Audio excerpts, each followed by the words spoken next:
Située dans le Haut-Langoiran, l'horloge centenaire de l'église Saint-Pierre, dégradée, a cessé de fonctionner. Le voisinage ne la voit plus marquer les heures depuis plus de 35 ans.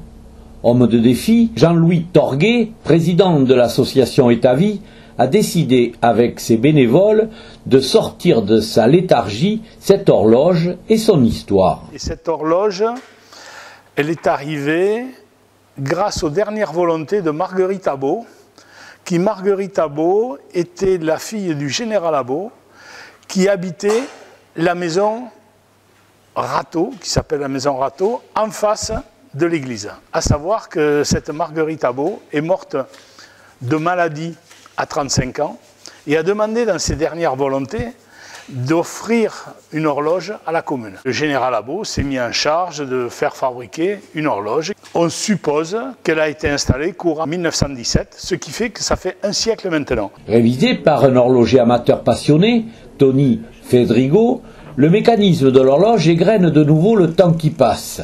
L'entreprise ACH NHP Service, située à Bollac-Bernos, a été chargée de remettre en place ce pur bijou de bronze et de laiton.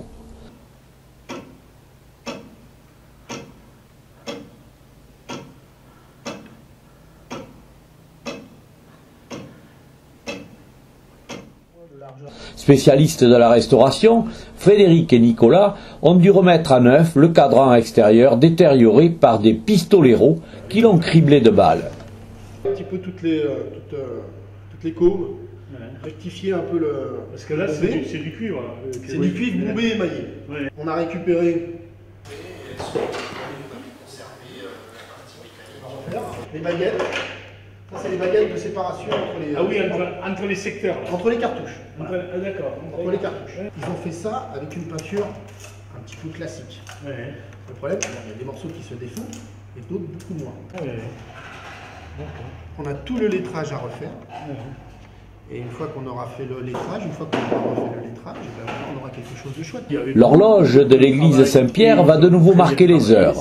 L'association État-Vie a relevé un défi énorme. Elle a mobilisé ses bénévoles durant plus d'une année. Ils ont su redonner du souffle à la vieille centenaire. Mais un point chagrine Jean-Louis Torguet.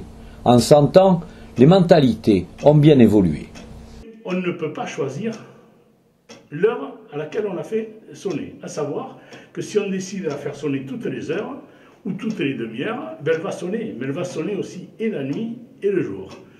Et comme vous savez, malheureusement, dans les nouveaux arrivants, il y a aussi des gens qui n'acceptent pas que le coq chante ou qu'il y ait des animaux près de chez eux.